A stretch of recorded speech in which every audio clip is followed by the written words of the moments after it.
Iglesia Cristiana La Familia presenta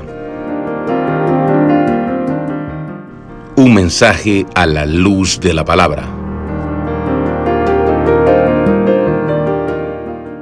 con el pastor Bernardo Ríos. A continuación.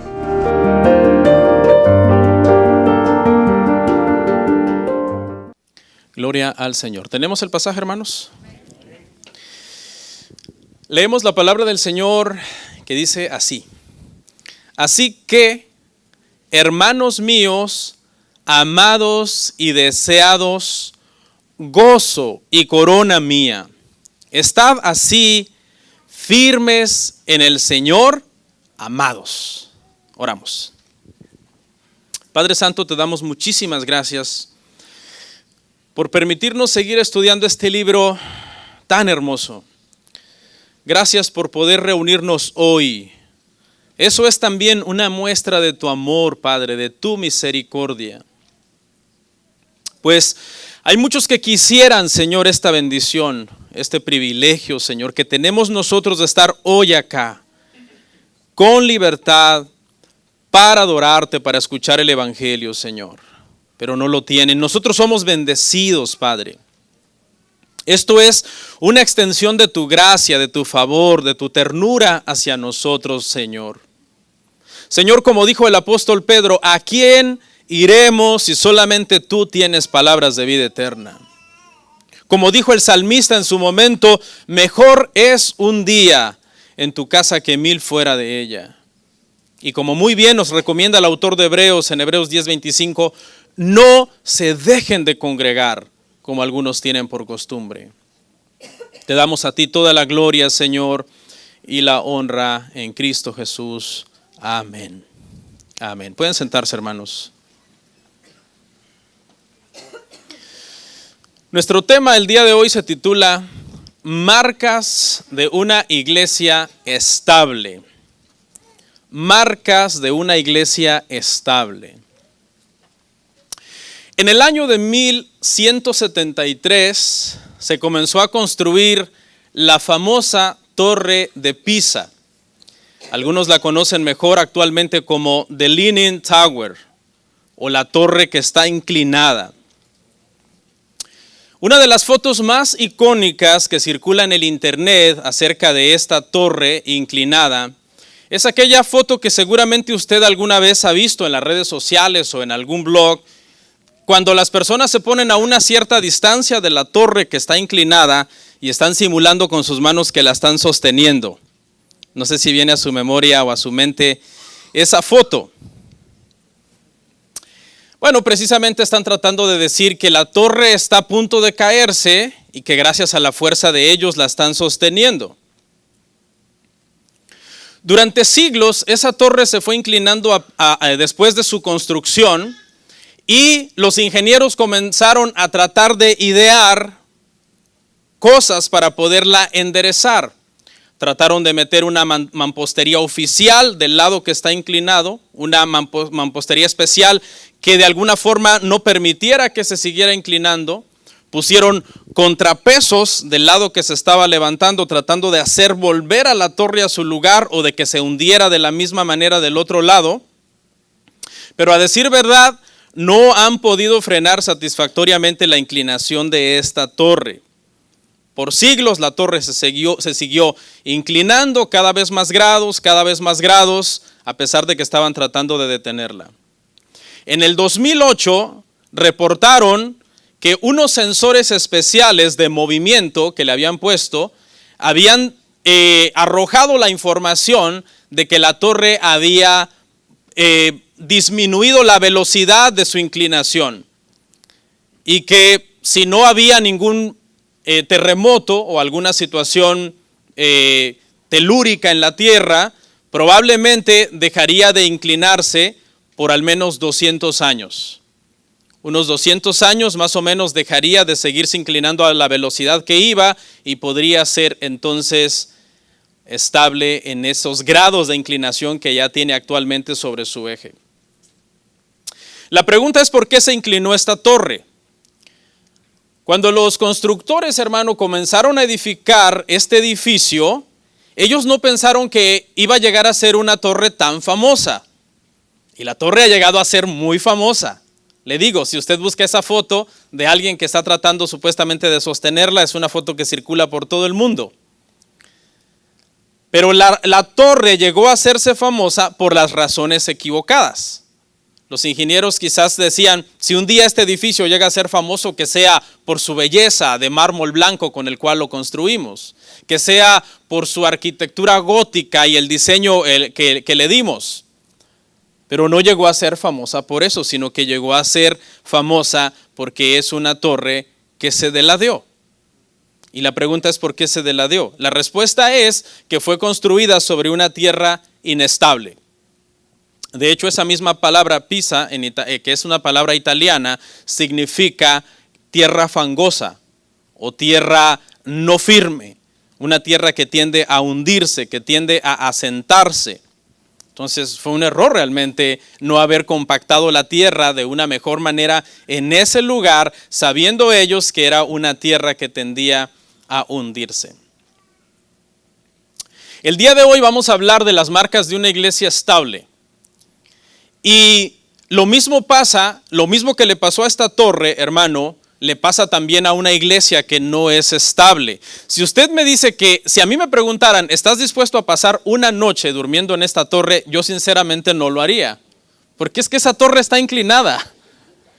Y el simple sentimiento de caminar sobre ese lugar sabiendo que estás caminando como en una pendiente o en una bajada, dependiendo en qué dirección estás yendo mientras estás en la torre, me daría una tremenda sensación de inseguridad. Yo no sé si usted se atrevería a dormir una noche ahí, a decir, yo puedo dormir acá justo donde la torre caería sin ningún problema. ¿Qué tal si en ese momento se cae? Así que esa inestabilidad amenaza constantemente el que esta torre pueda derrumbarse. Y lo mismo pasa con una iglesia, hermano. Lo mismo pasa con una iglesia. Cuando una iglesia no tiene un fundamento firme y estable, está propensa a que uno de sus puntos más débiles del fundamento ceda y comienza entonces una inclinación. Y hay iglesias que así muchas veces comienzan con una inclinación en el fundamento, con una pequeña grieta, con un pequeño problema, ya sea doctrinal o de carácter en el liderazgo, o de mundanalidad, o de falta de oración, o de no resolver sus problemas que la iglesia tiene por dentro, y comienzan a surgir grietas en la mampostería, la tierra comienza a ceder, máxime si esa tierra no fue tratada correctamente, hablando del liderazgo, del pastor, de los ancianos, etcétera, y puede ser que en un momento ceda, y hay iglesias que se han derrumbado debido a falta de estabilidad y han llegado de hecho hasta a desaparecer. El día de hoy, hermanos, el apóstol Pablo en estos versos que vamos a ver, Filipenses capítulo 4, versículo 1 al 9, le da unos consejos a la iglesia de Filipo para que puedan ser una iglesia firme en el Señor. Una iglesia estable, una iglesia que permanece en medio de la tribulación, una iglesia que permanece en medio de la persecución del mundo por meterse dentro de la iglesia y comenzar a practicar cosas que el mundo practica. Así es que eso es lo que vamos a estar viendo el día de hoy. Nuestro sermón lo he dividido, hermanos, en 4 puntos. El primer punto le puse por título, una iglesia estable busca arreglar sus problemas internos. Una iglesia estable busca arreglar sus problemas internos. Vamos a ver Filipenses 4 del 1 al 3 en ese punto. En el punto 2 lo titulé, una iglesia estable cuida su gozo en medio de la tribulación. Filipenses 4 del 4 al 5. El tercer punto se titula, una iglesia estable va a Dios en oración por sus necesidades. Y en el punto 4 y último, una iglesia estable evita la mundanalidad. Filipenses capítulo 4, verso 8 al 9. Vamos a leer hasta el 9 el día de hoy cuando vamos a estudiar entonces estos puntos. Vamos a ver el punto número 1, hermanos. Una iglesia estable busca arreglar sus problemas internos. Lea conmigo una vez más Filipenses 4, verso 1 hasta el 3.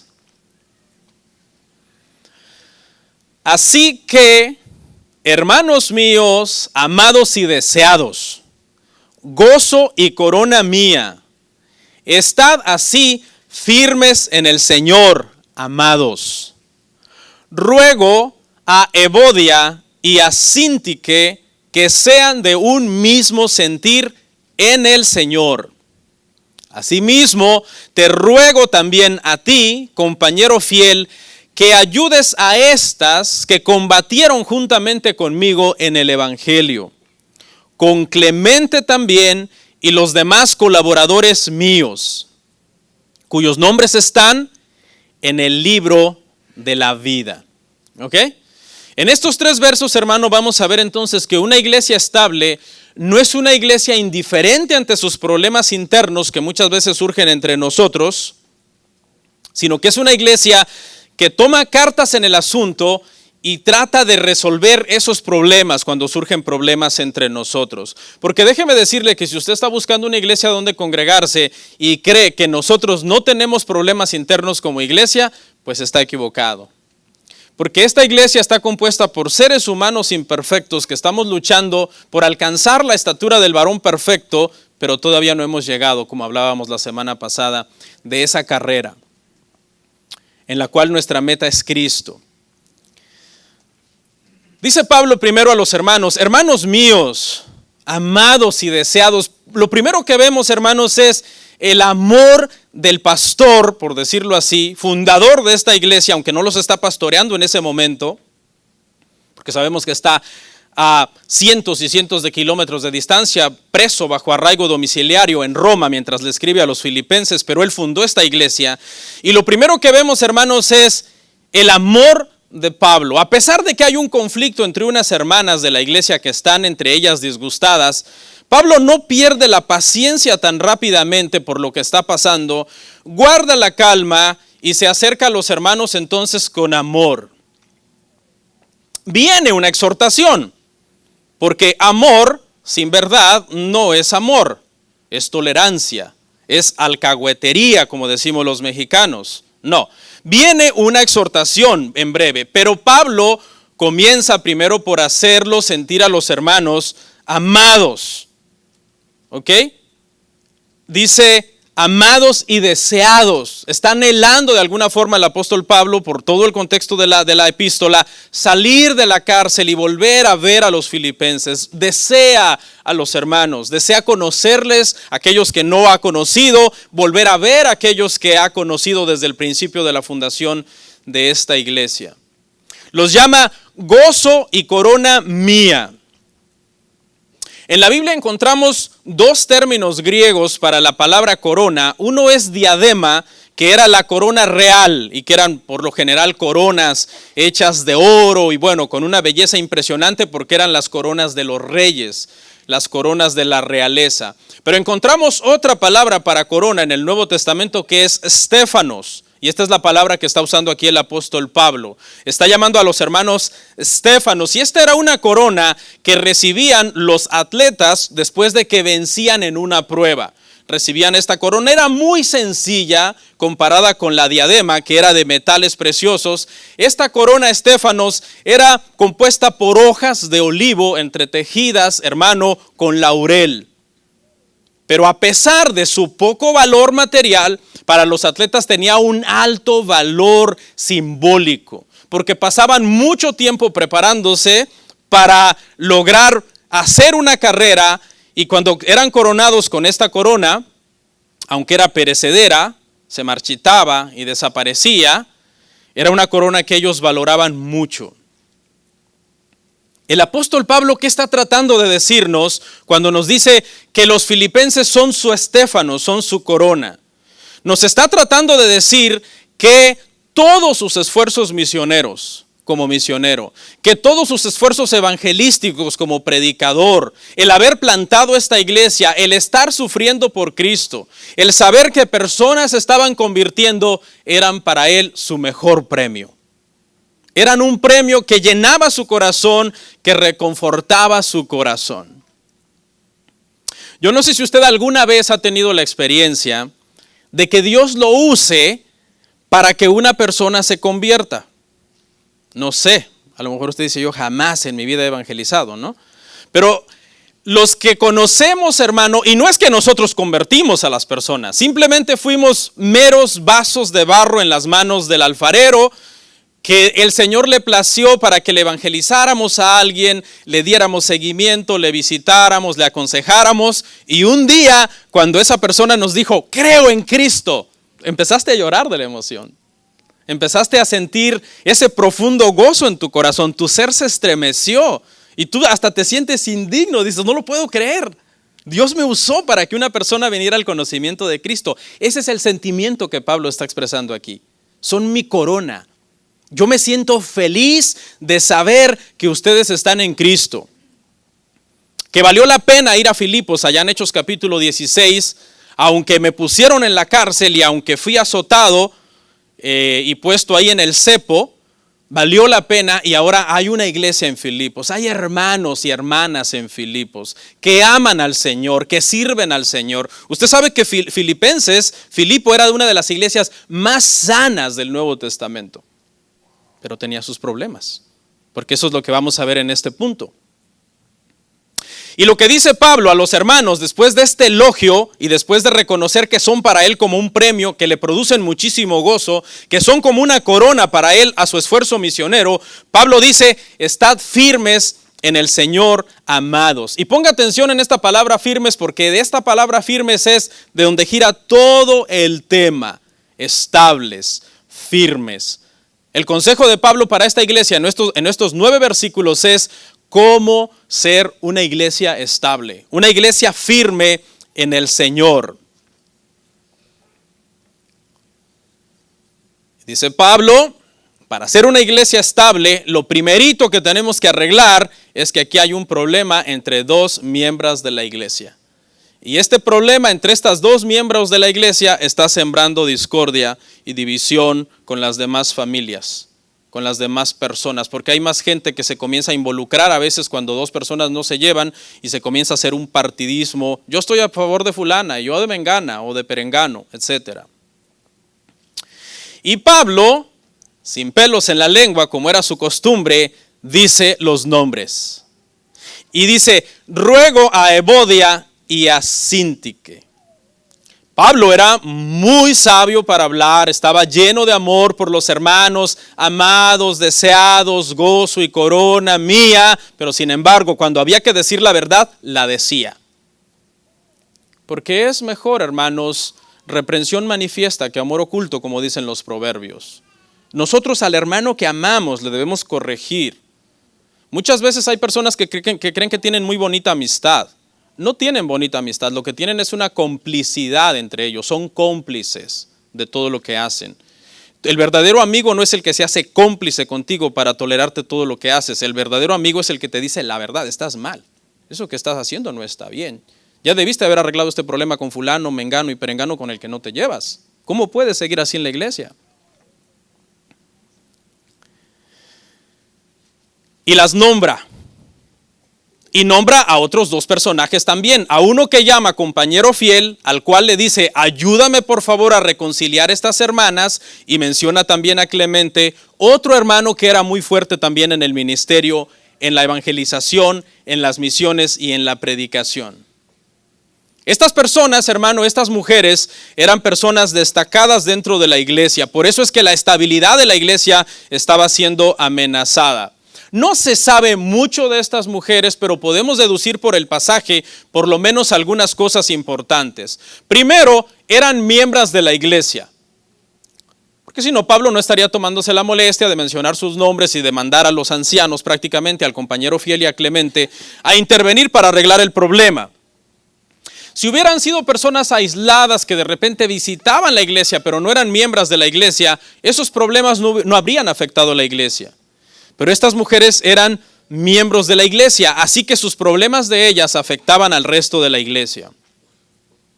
Segundo, podemos entrever que el conflicto, hermanos, no era de índole doctrinal. No estaban peleando por doctrina, el conflicto era de índole personal. Esto lo podemos deducir porque cada vez que el apóstol Pablo quería corregir un problema doctrinal en un lugar, él decía, esta es la postura correcta y fulano está mal, tengan cuidado con fulano. Pero esto es la postura correcta y él no está haciendo aquí es esto. Él no está diciendo, ¿saben qué? Estas dos se pelearon, pero Evodia está cayendo en herejía y Síntique es la correcta, así es que ella es la que hay que apoyar. No. Todo parece indicar que el problema es personal, no doctrinal. Y aquí es donde quiero comentar algo, hermano, porque cuando el problema entre miembros de la iglesia es doctrinal, el conflicto es aceptable.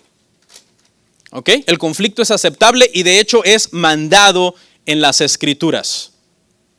Cuando Pablo en Gálatas capítulo 2:11 vio que Pedro estaba comportándose hipócritamente delante de los judaizantes, dice, lo llamé y lo resistí cara a cara. Note que Pablo no dice, no, regañé a Pedro, porque me cae mal Pedro. O Pedro tiene un carácter así medio feo, muy impulsivo, Pedro. No, el conflicto estalló por una cuestión doctrinal. Y aquí es donde, hermano, tenemos que entender algo, hermano. Hay una diferencia entre conflictos personales y conflictos doctrinales. En cuanto a los conflictos personales, la Biblia dice que el siervo del Señor no sea contencioso. En cuanto a los conflictos personales. En cuanto a los conflictos doctrinales, la Biblia dice, contended ardientemente por la fe una vez dada a los santos. ¿Sí ve la diferencia? Cuando dos personas de aquí, hermano, comienzan a tener diferencias personales, que porque se pelearon por alguna niñería, porque hay gente que se pelea por cada niñería, hermano, uno tiene que llamar a ambos a corregir y al arrepentimiento y a no estar en esos conflictos. Pero cuando A y B se pelean por un conflicto doctrinal, tú siempre tienes que apoyar al que está en la ortodoxia cristiana. Por ejemplo, si un día vienen dos hermanos acá peleados a pedirme que yo resuelva el conflicto, A está a favor de la deidad de Cristo y B está negando la deidad de Cristo. B dice, no, es que Cristo no es Dios. Y A dice, no, es que Cristo es Dios. Eso sí enciende mi celo, hermano. Una cuestión doctrinal. A mí qué me importa si se pelearon porque no se caen bien o se tienen de repente por su inmadurez envidian algunos dones o cosas dentro de la iglesia. Uno los manda a reconciliarse siempre. Pero cuando alguien venga si usted, hermano, quiere que yo le apoye en su enojo y en su celo, que sea un enojo por doctrina, que sea un enojo por la verdad. ¿Ok? Entonces esto también se los dejo por ahí a varios hermanos que a veces dentro de la iglesia, cuando tú señalas un error doctrinal y te paras firme en el celo de la doctrina, dicen, ay, el pastor es un contencioso. No se confunda, no se confunda. Contencioso es el que busca problemas personales con la gente. Pero el que quiere pararse firme en la verdad y decir, esta es la verdad y de aquí yo no me muevo, ese más bien es mandado por la Escritura a que contienda ardientemente por la fe. Tercero, eran mujeres, hermano, respetadas dentro de la congregación. Eran miembros, punto número 1. Eran personas que tenían un conflicto personal, no doctrinal, número 2. Y número 3, no solo eran miembros, porque hay miembros y miembros. Eran miembros respetables dentro de la iglesia. Algunos eruditos creen que estas dos mujeres estuvieron allá en el río con Lidia en Hechos 16, cuando Pablo predicó el evangelio ahí y Lidia se convirtió. Hay eruditos que dicen que es muy probable que Evodia y Síntique son de esas iniciadoras de la iglesia. Son de esas mujeres que estuvieron ahí desde que la iglesia nació. Y por tanto tenían mucha influencia dentro de la iglesia. Y por eso es que su conflicto estaba afectando al resto de la membresía. ¿Qué les dice Pablo a estas hermanas después de que ha mencionado sus nombres sin ningún problema?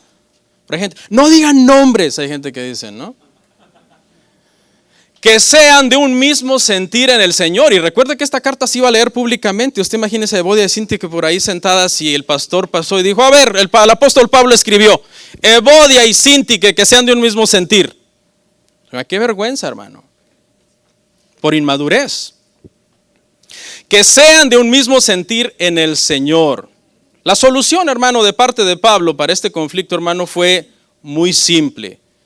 Les llamó a tener una lealtad en Cristo, un amor en Cristo y por medio de eso un amor mutuo y una lealtad mutua. Cuando Alejandro Magno, hermano, murió, sus 4 generales se dividieron.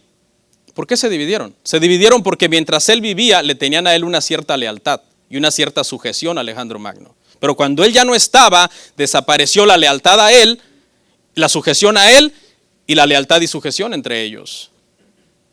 Entonces, por eso Pablo le está diciendo aquí a ellas, que ustedes estén firmes en el Señor, teniendo un mismo sentir en el Señor.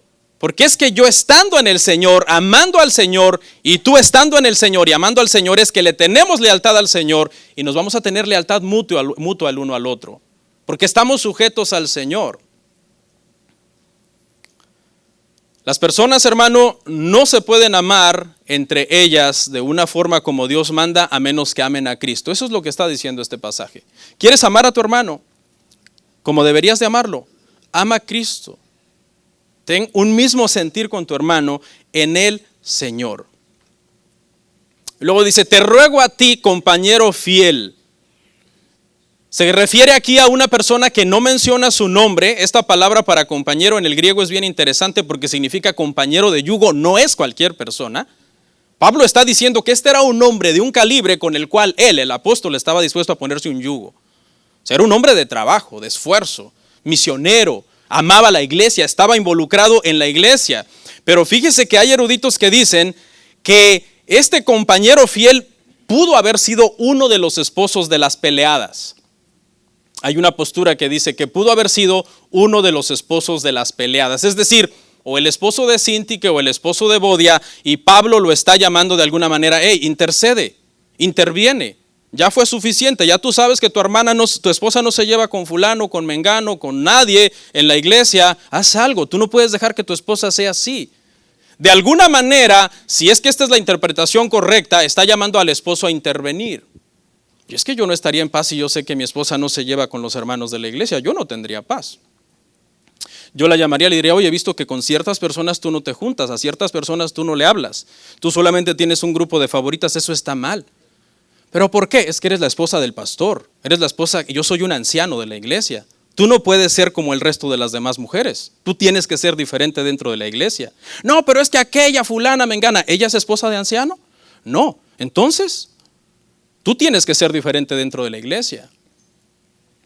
Por otro lado, también se piensa que pudo haber sido Timoteo, que pudo haber sido Silas o incluso Epafrodito. Hay quienes se inclinan por Epafrodito porque dicen, Epafrodito no solamente fue usado entonces por Pablo para llevarles la carta a los filipenses, sino que llevó esta instrucción y le dijo, tú, Epafrodito, compañero fiel mío, por favor llega a Filipo y arregla este problema que está surgiendo, que ha surgido entre Evodia y Sintique. Prácticamente está llamando aquí a un pacificador. Nosotros en la iglesia, hermano, cuando surgen conflictos internos entre hermanos, debemos de ser pacificadores, no amarranavajas. ¿Saben qué es un amarranavajas? Cuando están dos gallos que los van a echar a pelear. ¿Qué hace el amarranavajas? Le amarra las navajas al gallo, ¿ah? ¿Y qué hace el gallo con esas navajas? Va y le parte la pechuga al otro gallo. Explico porque de repente uno dice frases, ¿qué es un amarranavajas? No, nosotros no debemos de ser amarranavajas de decirle a fulano, te hizo eso, pues hazle esto. O no te dio like en Facebook, pues bloquéala. Dicen que cuando nos acercamos a un problema, cuando nos invitan a un problema, a participar de un problema, ¿qué es lo que Pablo está haciendo aquí con este hombre? Pablo está invitando a este hombre, acércate al problema y quiero que lo arregles. Dicen que hay dos tipos de persona. Están las personas que se acercan como si fuera un incendio el problema, haga de cuenta, en este momento haga de cuenta que el problema es un incendio, y hay personas que se acercan y le echan agua y apagan el incendio. Esos son los pacificadores que debemos de ser. Pero hay gente, hermano, que se acerca al incendio y le echa gasolina. Es decir, en lugar de arreglar el conflicto lo hace peor, ya después él también está involucrado en el conflicto. El pleito era entre A y B, luego C se acercó a arreglar el conflicto, ahora ya tomó el bando de B y ahora ya también C odia también a A. ¿Sí me entiende? ¿Por qué? Porque a veces falta sabiduría, tomamos bandos en formas injustas. Estos problemas personales, en este punto número 1 de una iglesia estable siempre debe de arreglar los problemas internos que están surgiendo dentro de la iglesia. No siempre se van a arreglar, porque somos pecadores. Pero el liderato debe de luchar y arreglar esos problemas. Ya si la gente no se arregla porque son inmaduros y no quieren, porque yo he llamado a gente muchas veces a reconciliarse, a pedir perdón y dicen, no, yo no quiero. Yo estoy bien así. Le digo, ¿cómo puedes adorar a Dios así? Pues yo le echo ganas y me esfuerzo y al final me sale la adoración así. Los cristianos no deberíamos poder ni levantar las manos, ni cantar, ni orar, ni leer la Biblia, ni hacer nada si sabemos que tenemos un conflicto con otro, que nos enoja su presencia, que nos irrita su gracia que Dios le ha dado. No deberíamos de tener paz entre nosotros y Dios si estamos mal con los demás. Les dice que ayudes a estas que combatieron juntamente conmigo en el evangelio. Eran personas que habían trabajado. Aquí ya llevamos 2 términos de la milicia. El tema anterior fueron muchas metáforas del atletismo. En este pasaje Pablo usa varios términos de la milicia. El primero, estad firmes en el Señor, que es un término militar para un soldado cuando no huía de su puesto, aunque viniera el enemigo. Y si era preciso morir en el puesto, moría en el puesto, pero estaba firme. Y luego este término también de combatir, que se usaba en la lucha grecorromana para una lucha cuerpo a cuerpo. Y lo que Pablo está diciendo es que estas mujeres habían evangelizado, hermano.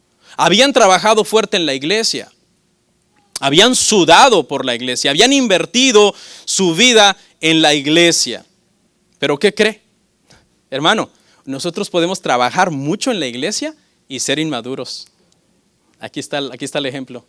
Bien trabajadoras, bien combatientes. ¿Para qué estas hermanitas? Hermana, que hay que hacer esto. Yo lo hago, decía Evodia. Yo también, decía Sintique. Hermanas, que hay que ir allá. Yo voy, decía Evodia. Yo también, decía Sintique. Yo creo que ahí empezó la competencia. Ya yo metiendo otras cosas, ¿no? Eran trabajadoras, pero ¿sabe qué? Tuvieron un lapsus. Tuvieron un momento en que su inmadurez las llevó a darle largas a un conflicto. Cuando un conflicto surge hay que arreglarlo así. Pero cuando tú lo empiezas a calentar, ay, después me reconcilio con fulana o con fulano, ay, después lo hago, ahorita no. Se va construyendo un muro entre las dos personas. Se vuelve infranqueable después. Hasta las personas más maduras, hermano, fieles y consagradas, pueden acabarse volviendo egoístas, conflictivos, controversiales por cosas innecesarias y dejan entonces de cuidar la unidad. Aquí hay algo interesante, hermano. Fíjese que el Evangelio dice, o Filipenses dice en este caso, que Evodia y Sintique combatían por el Evangelio. Pero ¿sabe qué es lo triste? Que los seres humanos siempre recordamos a la gente por lo malo que hicieron, no por lo bueno. ¿Y sabe usted por qué son conocidas Evodia y Sintique en todo el mundo cristiano? Por unas hermanas peleoneras. Usted le pregunta a alguien, ¿tú sabes quién es Evodia y Sintique? Y si es alguien que ha leído la Biblia, lo primero que te va a decir es un par de hermanas en Filipo que no se llevaban bien. Siempre va a omitir la parte, va a ser raro alguien que te diga, oh, son unas hermanas que combatían con Pablo en el Evangelio. No, esa parte se nos olvida. Como cuando hablamos de David, ¿no? David cometió adulterio y no le quitamos la llaga del dedo del renglón, aunque hace 3,500 años que eso pasó. Pero aquí lo que vemos, hermanos, es, y aquí hay una pregunta para nosotros. Si a nosotros nos tuvieran que recordar por una cosa, vamos a suponer que tú eres un miembro de años aquí en la iglesia, de años. Y hay otra familia de años también acá. Ustedes, tu familia y la otra familia han estado aquí de años. Se conocen de hace años, han compartido mucho. Y un día una de esas dos familias se va. ¿Por qué te recordaría la familia que se fue? Te recordaría como, oh, claro, ¿cómo voy a olvidar a ese hermano? Era de los predicadores. Predicaba bien. Y tenía un carácter humilde y servía a los demás. Si alguien nos dejara de ver por mucho tiempo o nos muriéramos, ¿por qué nos recordarían, hermano? Si solamente fuera por una sola cosa, como en este caso, que a Evodia y a Sintique las recordamos por pleitistas. ¿Por qué te recordarían? Es incómodo, hermano, cuando en la iglesia hay personas que no se llevan bien, es bien incómodo. Una vez, hermano, nosotros invitamos a 2 familias a convivir a nuestra casa y pasamos por alto que no se llevaban entre ellos. Qué momento tan incómodo como anfitriones, hermano. Porque primero llegó una familia, la otra familia, desde que los vi que se bajaron afuera y vieron el carro de quien estaba ahí, Dios mío, ¿y ahora cómo hago? ¿Entro o me voy? Ni modo, entraron así como arrastrando los zapatos y fueron como 2-3 horas de incomodidad terrible, hermano. Y nosotros, yo en la noche con mi esposa, ay amor, ¿por qué se sentía tan fea la cosa en la casa? Amor, esas 2 familias no se llevan. ¿No has visto que nunca se tratan dentro de la iglesia? O se tratan así por encimita nada más para disimular que todo está bien. Es feo, hermano. Qué triste, hermano. Y cristianos a veces de años, hermano, en niñerías. Una iglesia así, hermano, necesita arreglar sus problemas. Y por último, en ese punto dice, con Clemente, también a los colaboradores míos, cuyos nombres están en el libro de la vida. Algunos dicen que este era Clemente, aquel obispo de Roma, otros dicen que no, que era un nombre muy común.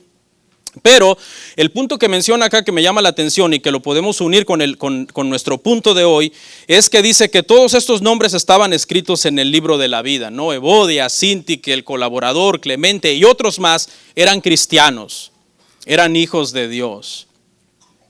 Entonces, hermano, si mi nombre está escrito en el libro de la vida por la gracia de Dios y el tuyo también, y vamos a pasar la eternidad en el cielo, entonces empecemos por tratar de llevarnos acá, hermanos. De soportarnos, de perdonarnos, de ser ecuánimes. Nunca haga acepción de personas, trate de ser el mismo con todos.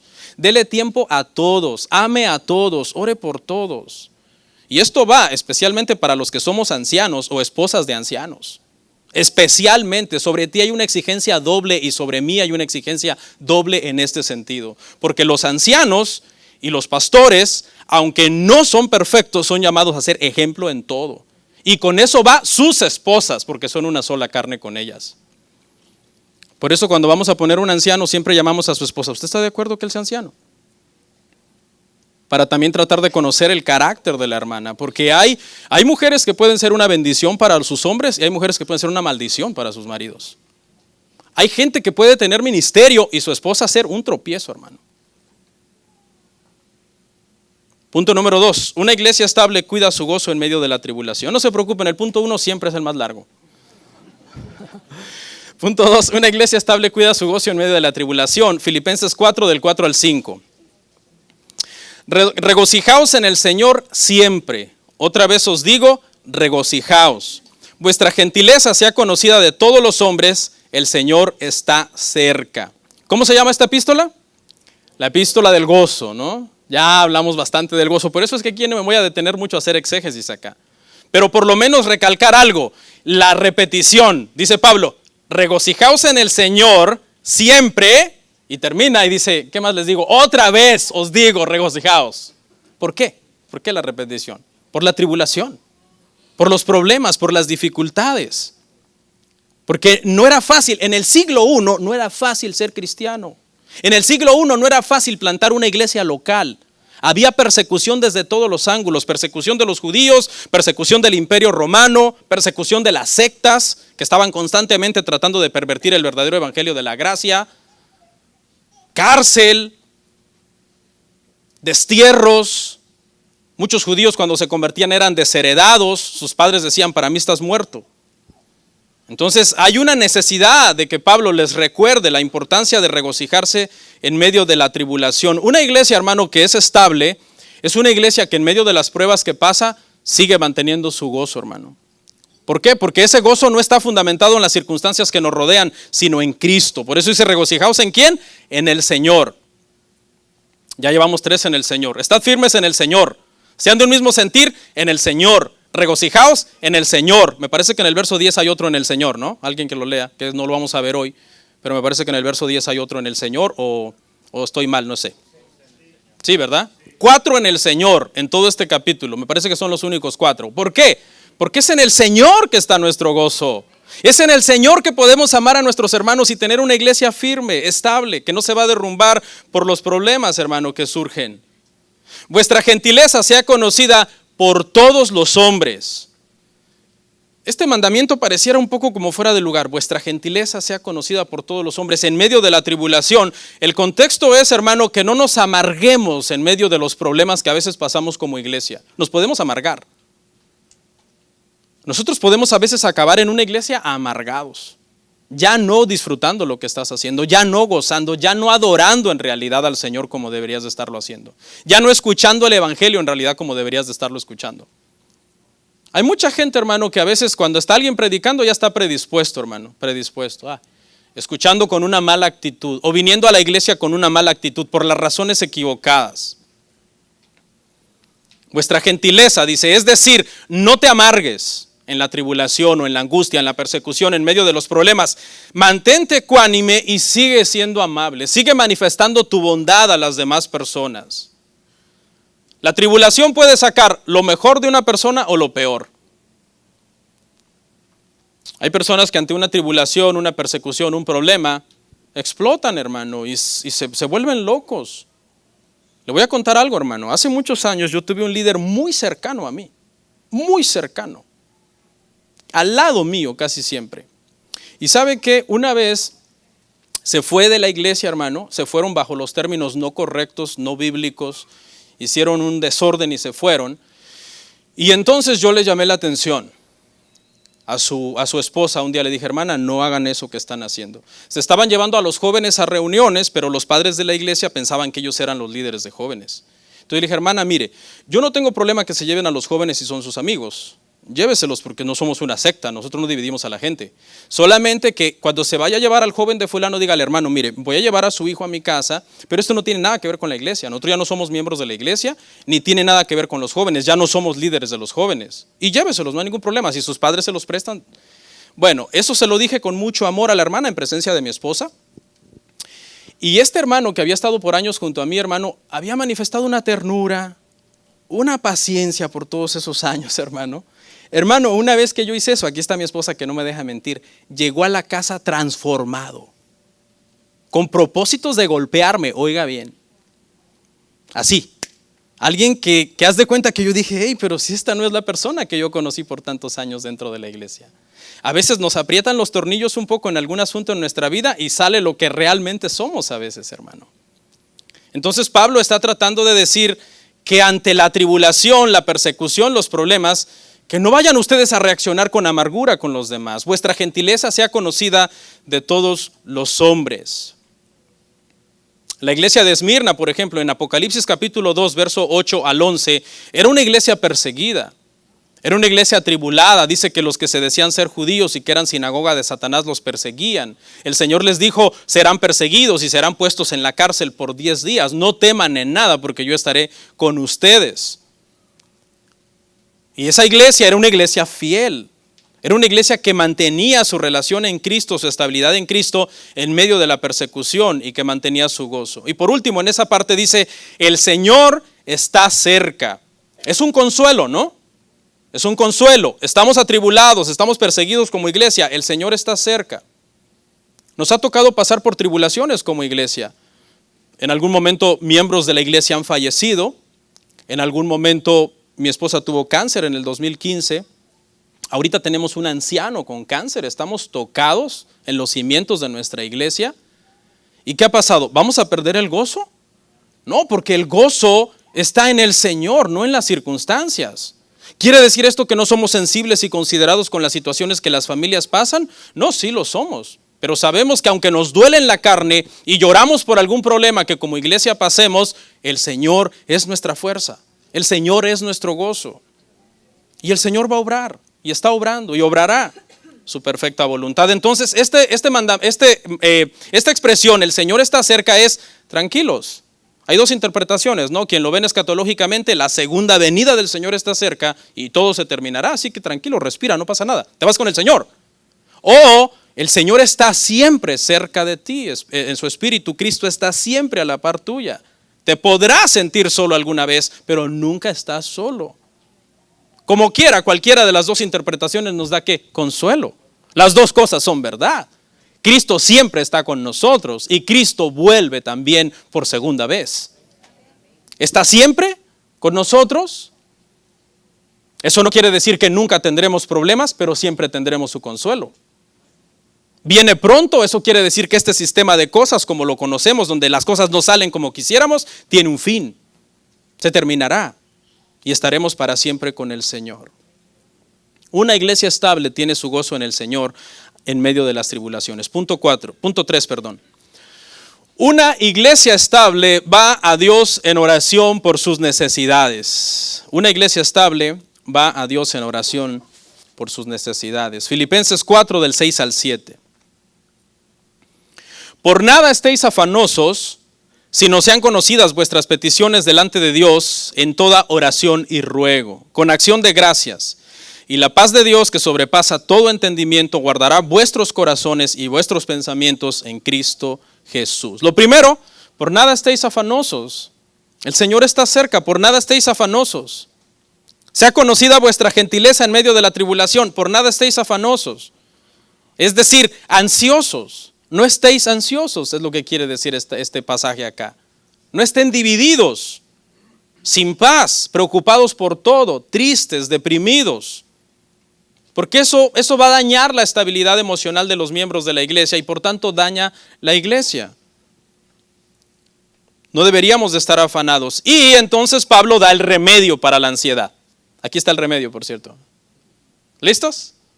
Dice Pablo, sean conocidas vuestras peticiones delante de Dios en toda oración y ruego con acción de gracias. La oración es la cura de la ansiedad, hermano. El conocer a Dios en su palabra, el entender que Dios está en control de todas las cosas, aún de todas las cosas que parecen fuera de control en nuestras vidas. Él está en control, Él está sentado en su trono. Nada se le ha salido de sus manos. Lo que está pasando no es algo que escapó de su cuidado, de su conocimiento, de su poder. Él lo puede cambiar, sí. ¿Podemos obligarlo a que cambie las cosas? No. Pero muchas veces mientras oramos no para que Dios cambie las cosas necesariamente, pero siempre Dios acaba cambiándonos a nosotros, nuestra perspectiva, nuestro sentir. ¿A cuánto le ha pasado que te arrodillas a orar atribulado o ansioso y te levantas renovado? Eso, hermano, a todo mundo nos pasa cuando oramos al Señor como el Señor manda que oremos en su palabra. Te arrodillas porque estás afanado, estás dividido entre un montón de pensamientos, sueltas uno y agarras otro y no descansas, no dejas ni a tu mente descansar. De ahí vienen, por cierto, enfermedades. Después esos pensamientos acaban volviéndose enfermedades físicas porque no le das ningún descanso a tu mente. No tienes un momento de sosiego en donde te sientes y digas, Dios está en control. Yo ya oré, yo ya hice mi parte, ya no puedo hacer nada por la parte de Dios. Entonces la gente que nunca tiene paz acaban enfermos, físicamente hablando. Es el antídoto, la oración, hermanos, para la preocupación y el afán. ¿Habrá algo demasiado pequeño que a Dios no le interese de ti? No. Dios en su grandeza y soberanía, aún todas las cosas pequeñas y detalles de tu vida le interesan. ¿Cómo lo sabemos? Porque la Biblia dice que si se te cae un pelo, Dios dice, uno menos. Porque dice que Él tiene contados los cabellos de tu cabeza. Entonces, no hay algo tan pequeño en ti que a Dios no le interese. Ahora, pensémoslo de otra manera. ¿Hay algo demasiado grande que Dios no pueda resolver? Claro que no. Para Dios no hay nada imposible. Si es pequeño le interesa y si es grande tiene el poder de resolverlo. Él está siempre en cuidado, hermanos, de nosotros. No siempre dice sí a nuestras peticiones, ¿verdad? Porque Él es soberano. Pero eso no implica el que dice Pablo, sean conocidas vuestras peticiones. ¿Sí o no? Porque hay gente que dice, ¿y si Dios es soberano y ya lo sabe todo? Y de hecho Él ya decidió en su decreto eterno si me lo va a dar o no, entonces ¿para qué orar? Porque la Biblia manda que ores. Y sé obediente a la Biblia y deja el resto al Señor. Dios no siempre contesta nuestras peticiones como nosotros querríamos. Estaba leyendo Segunda de Reyes, capítulo 20, donde Ezequías ora, porque el Señor le dice, arregla tu casa que morirás. Estaba yo leyendo ese pasaje, me tocó esta semana, estoy en Segunda de Reyes, y estaba leyendo ese pasaje y digo, wow, Señor, ¿por qué no nos contestas a todos como Ezequías? Porque a Ezequías le contestó en 5 minutos. Llegó el profeta Isaías, Ezequías, arregla tu casa, porque de cierto morirás y no vivirás. Ezequías empezó a orar, se puso rostro a la pared, Señor, recuerda cómo he andado delante de ti.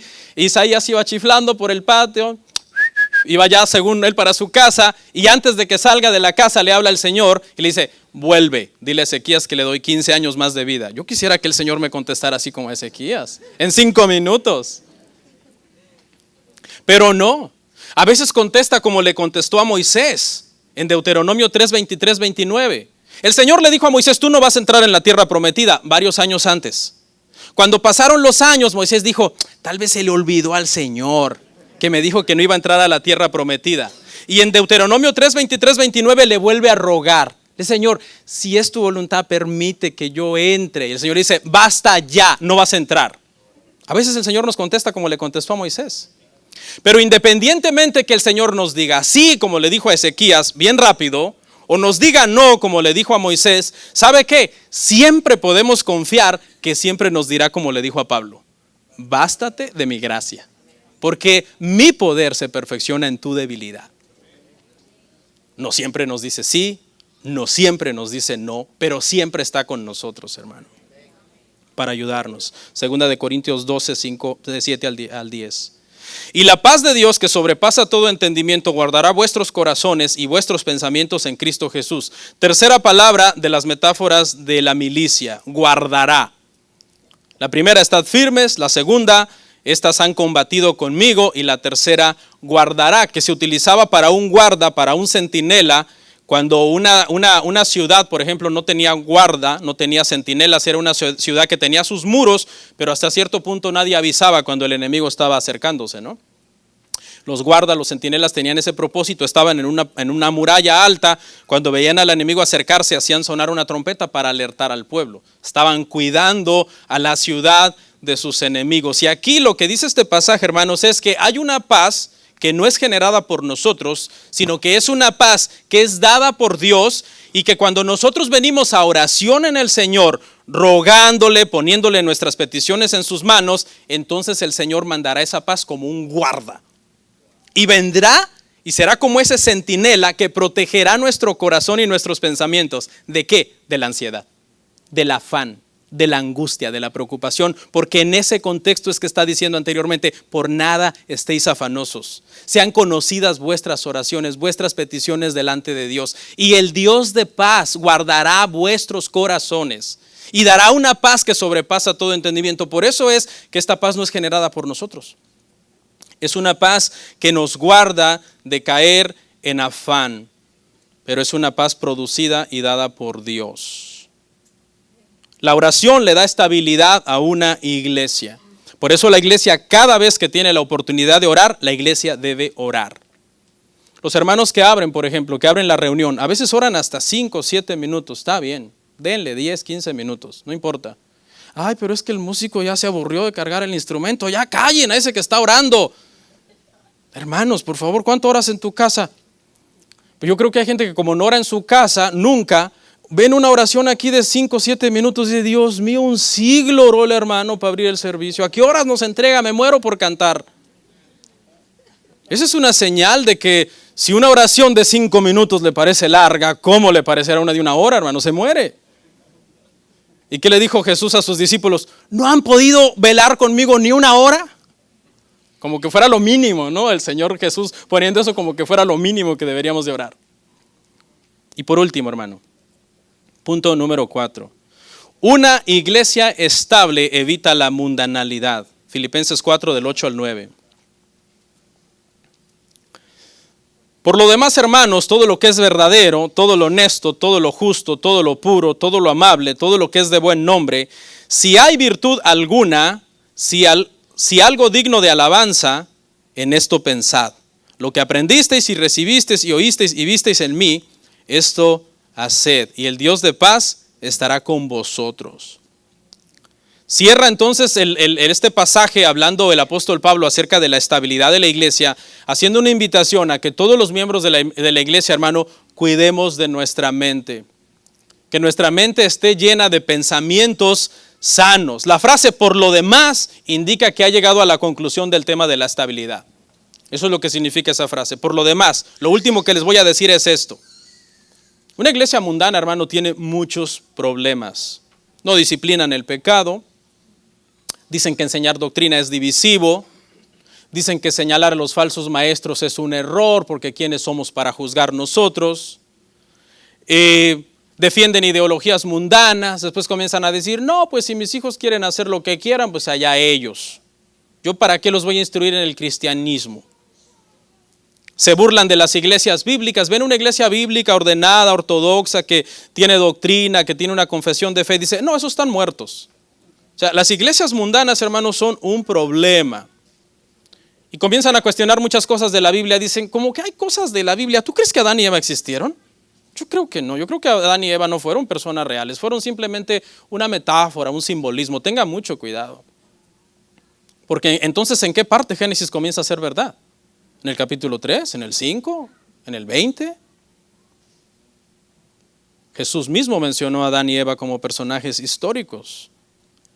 Todo lo que dice, y comienza a dar una lista ya para ir cerrando, lo que debemos de pensar, lo verdadero, lo honesto, lo justo, todo lo puro, todo lo amable, todo lo de buen nombre.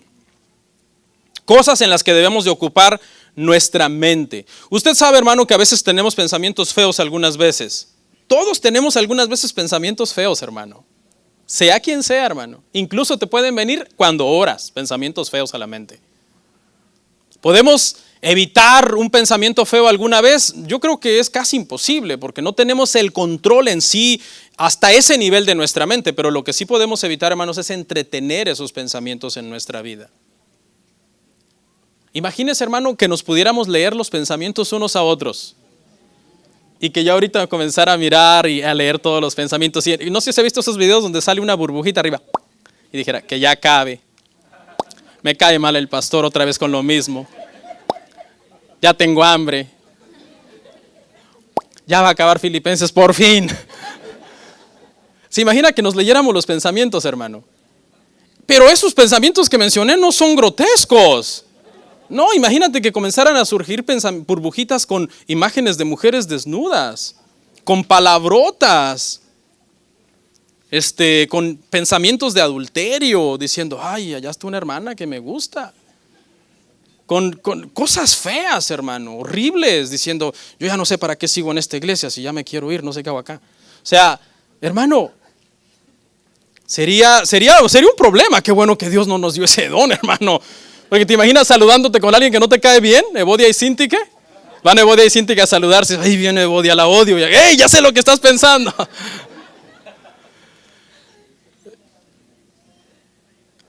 Pero este pasaje lo que dice, hermanos, es que nuestra mente es como un campo de batalla que nosotros deberíamos de entrenar. Es lo que Pablo está diciendo. Hey, les voy a dar una lista de cosas, de ejercicios que tienen que hacer para entrenar su mente. Para que su mente no esté viciada, llena de maldiciones, llena de lujuria, llena de cosas pecaminosas que a Dios no le agradan. Ahora, ¿por qué cuidar nuestros pensamientos, hermano? Si, por ejemplo, ustedes no pueden leer mis pensamientos, ¿por qué los tendría yo que cuidar? Porque Dios sí los ve. Porque Dios es omnisciente, dice que no está la palabra en mi lengua y Él ya la sabe toda porque conoce mis pensamientos. Dice que Jesús conocía lo que había en el corazón de todos los hombres.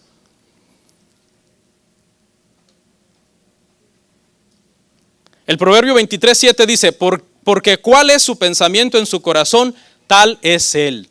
Come y bebe te dirá, mas su corazón no está contigo. Lo honesto, veamos estas cosas rapidito. Lo honesto, hermano, se refiere a cosas dignas de alabar. Es decir, que si alguien entendiera o pudiera ver lo que tú estás pensando, dijera, hermano, aplaudo sus pensamientos. Ya pude ver que usted está pensando en trabajar menos y orar más con los niños y leer la Biblia. ¡Wow! ¡Qué bonito pensamiento, hermano! ¡Qué bonito pensamiento está surgiendo por su mente! Algo digno de alabar. Pero si alguien pudiera ver que en tu mente lo que hay son un montón de imágenes lujuriosas, ¿qué te dirías, hermano? Hermano, arrepiéntase, cochino sinvergüenza. No. O sea, no es digno de alabar, es digno de reprender más bien. El que sigue, lo justo. Lo justo acá se refiere a lo que es correcto. Lo que es correcto, es decir, cuando estás pensando, deberías de pensar lo que es correcto. Volvamos al tema de las dos que no se llevan, Evodia y Sintique, para que no se confundan. Y entonces, Evodia se acuerda de Sintique y dice, ay, cómo odio a Sintique. ¿Eso es justo? No, eso es correcto. ¿Qué debería de estar pensando? Debo perdonar a mi hermana. Entonces lo justo se refiere a pensar lo que es correcto. Cuando tú estés pensando lo que es incorrecto, dices, no, eso no le agrada a Dios. El que sigue, rapidito, no voy a profundizar por tiempo. Lo puro. Lo puro, hermanos, aquí se refiere a algo que no tiene mancha. ¿Ok? Por ejemplo, le doy un ejemplo. Cuando se iba a escoger el animal del sacrificio, se buscaba que fuera perfecto. Ya aclaramos la semana pasada que perfecto quiere decir que reunía todos los requisitos. ¿Por qué? Porque solo cuando reunía los requisitos era digno de ¿qué? De presentárselo a Dios. ¿Qué dijo Dios? A mí no me traiga ningún animal tuerto o mutilado o con sus testículos mayugados. A mí tráigame un buen animal que sea digno de ser presentado ante mí.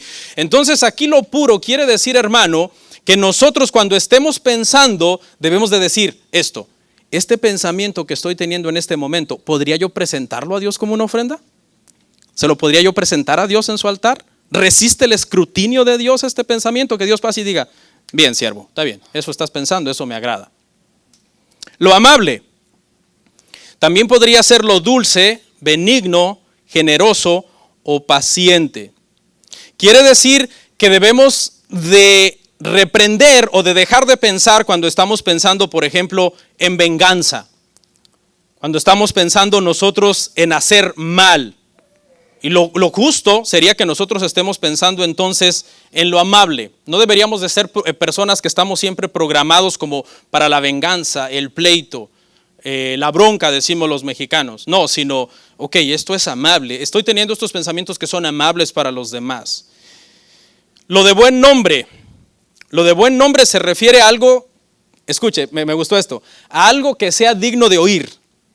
Que alguien lo oiga y diga, qué bonito lo que... O sea, haz de cuenta que si alguien pudiera oír tus pensamientos, que dijera, ay, alcancé a oír el pensamiento de fulano, qué bonito lo que dijo. Entonces, aquí se refiere, hermano, de buen nombre, que cuando nosotros estamos pensando, aunque no son audibles, si nosotros pudiéramos poner esos pensamientos audiblemente, si serían agradables al oído de Dios. Serían agradables, diría Dios. Me deleito con esto que estoy oyendo, que era un pensamiento, pero que ahora se convirtió en una oración. Tengamos mucho cuidado entonces, porque palabras obscenas, dice, quítese de vuestras bocas. Palabras corrompidas, dice, quítese de vuestras bocas. Truanerías, dice, quítese de sus bocas, que son palabras de doble sentido. Que cuando Dios las oye no son de buen nombre, no son agradables al oído del Señor. Y Pablo resume, para no dar una lista más larga, dice, si hay virtud alguna, si algo digno de alabanza, es decir, las cosas que me hayan faltado, piensen, si es algo que es virtuoso, piensen si es algo que alguien va a decir, wow, es algo honroso lo que estás haciendo, hermano. Y después Pablo termina con un imperativo, en esto pensad. Es decir, no es una opción. Tratar de purificar nuestros pensamientos delante de Dios, hermanos, es un mandamiento, no es una opción en nuestra vida cristiana. Y por último, Pablo dice, lo que aprendisteis y recibisteis y oísteis y visteis en mí, esto haced, y el Dios de paz estará con vosotros. Y habla obviamente Pablo dos cosas. Pablo dice, lo aprendisteis de mí, quiere decir yo les discipulé, pero también dice lo que visteis en mí, es decir, lo que yo les modelé. Discipulado y ejemplo. Qué hermoso es este pasaje, hermano. En resumen, una iglesia estable siempre trata de arreglar sus problemas internos. ¿Tú sientes que no hay paz con algunas personas? Arregla esos problemas con algunas personas. El otro día alguien me dijo, no, fulana no se lleva con mengana, perengana y sutana. Y pues yo los veo hablarse. No, fulana dijo que lo hace nada más para que no la llamen a una reunión, pero que no los aguanta. Que ella trae, hola, ¿cómo estás? Ojalá y se muera. O sea, porque hay gente, hermano, que con tal de no sacar lo que está en su corazón puede tratar como de hacerte ver que se lleva bien con todos, pero a veces no se lleva bien con todos. Una iglesia estable arregla sus problemas internos. Una iglesia estable cuida su gozo en medio de la tribulación. Una iglesia estable va a Dios en oración por sus necesidades. Y una iglesia estable se cuida de no ser una iglesia mundana. ¿Cómo nos cuidamos de no ser una iglesia mundana y de tener nuestros pensamientos a raya? Llenándolos con estos. Una iglesia, podríamos añadir como un bonus, hermano, para que no sea mundana, tiene que ser una iglesia bíblica, que estudia la Biblia, que aprende las Escrituras. Porque de eso va a llenar entonces su mente, y cuando el pecado quiera entrar por esa puerta, ¿qué vamos a decir? No, aquí no, eso aquí no está bien. Oramos.